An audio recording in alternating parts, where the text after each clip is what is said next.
오늘 각종 사건, 사고 소식들 전해드리는 포인트 뉴스입니다. 먼저 오늘의 첫 번째 소식입니다. 서울시의 공공자전거 따릉이를 운영하는 서울시설공단이 개인정보 유출 사실을 알고도 2년 가까이 조치를 하지 않은 사실이 확인됐습니다. 서울시는 시민들에게 심려와 불편을 끼쳤다며 사과했는데요. 보도에 이지연 기자입니다.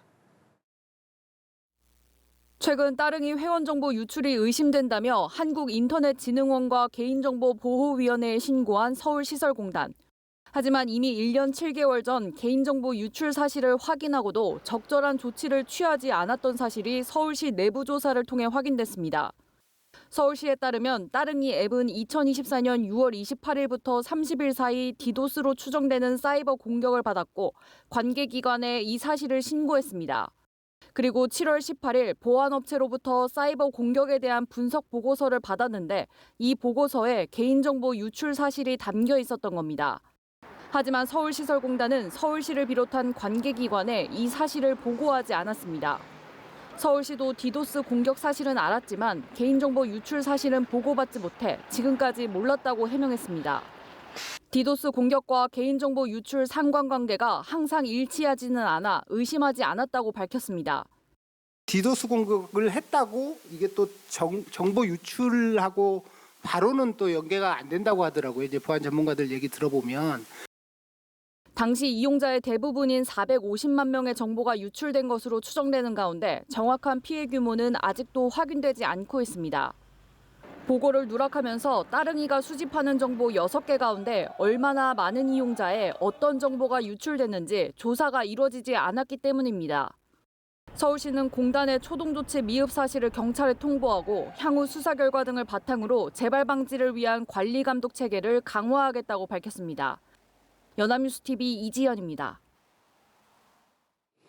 다음 소식입니다. 해양경찰 공무원 채용 체력 시험 과정에서 센서 기록과 최종 점수가 다른 사례가 확인되면서 논란이 되고 있습니다. 해경은 센서 인식 오류 때문이라고 해명하고 있지만 관련 기준이 사전에 공지되지 않아서 공정성 논란을 사고 있습니다. 김나연 기자의 단독 보도입니다. 최근 해양경찰 공무원 채용 체력 시험이 치러진 제주시 애향운동장입니다. 체력 시험 가운데 팔굽혀펴기는 몸을 내릴 때 가슴에 한 번, 들어올릴 때 어깨에 한 번, 센서가 2차례 모두 인식돼야 횟수가 인정됩니다. 그런데 이 과정에서 측정기 기록과 최종 점수가 서로 달랐다는 목격자 증언이 나왔습니다. 그 측정기상에 기록된 수치가 11개였는데 채점표에 기록된 숫자를 제가 두 눈으로 보니 18개로 측정기보다 7회 더 인정된 경우로 센서 오류가 5회 이상 발생한 셈입니다. 해경은 처음에는 그럴 리 없다고 했다가 이후에는 간헐적인 센서 인식 오류로 18회를 인정했다고 설명을 바꿨습니다. 해당 사례 전후로 같은 계측기에서 센서 오류는 발생하지 않았던 것으로 알려졌습니다. 디스플레이에 나와 있는 숫자보다 더 많은 숫자를 이렇게 올려준 경우가 해경이나 경찰, 소방 이런 거 통틀어서 처음 봤어요. 해경이 채용 공고와 현장에서 공지한 기준대로라면 재시험이 이뤄져야 합니다. 하지만 사전에 공지되지 않은 내부 기준이 적용돼 수기 기록이 인정됐고 해당 수험생은 최종 합격한 것으로 전해졌습니다. 해경 관계자는 오류가 7차례였지만 연속 5회 이상이 아니어서 수기 기록을 인정했다고 설명했습니다.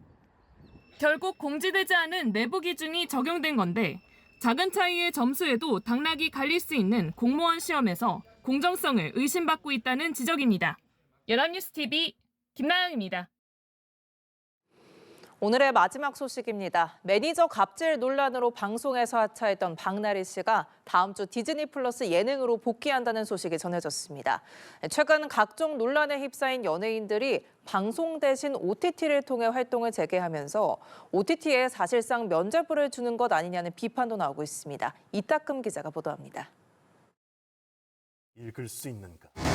지금 인류 최초의 실험이 시작된다. 오는 11일 공개를 앞둔 OTT 디즈니 플러스 오리지널 예능 운명전쟁 49에 방송인 박나래가 출연진으로 포함됐습니다. 박나래는 지난해 12월 매니저 갑질 논란과 불법 의료시술 의혹이 불거지며 MBC 나 혼자 산다, TVN 놀라운 토요일 등 모든 방송에서 하차했는데 논란 2개월 만에 다시 대중 앞에 서는 겁니다. 지난해 말 조폭 연루설에 휩싸여 방송 활동을 중단했던 방송인 조세호도 오는 22일 넷플릭스 예능 도라이버 시즌4로 복귀합니다. TVN 유퀴즈 온 더 블럭과 KBS 1박 2일 등에서 자진 하차한 지 한 달도 채 되지 않아 복귀 소식이 전해지면서 다시 한번 입길에 올랐습니다. 지상파와 케이블 방송사들은 광고주와 방송 심의 등을 고려해 출연진 논란이 발생하면 즉각적인 하차나 편집을 택하는 경우가 많습니다. 반면 OTT 플랫폼은 사전 제작과 일괄 녹화 방식이 많아 이미 촬영을 마쳤다는 이유로 편성을 유지하는 경우가 적지 않습니다. 특히 해외 투자 구조와 공개 일정이 얽힌 글로벌 OTT는 편성 변경에 신중할 수밖에 없다는 입장입니다. 해외 시장까지 보고 있기 때문에 국내에서는 한국 내에서는 어떨지 모르지만 우리는 이렇게 해서 비용을 들여가지고 촬영을 했기 때문에 우리는 상영을 하고 방영을 하겠다. 이렇게 하면 막을 길은 없어요.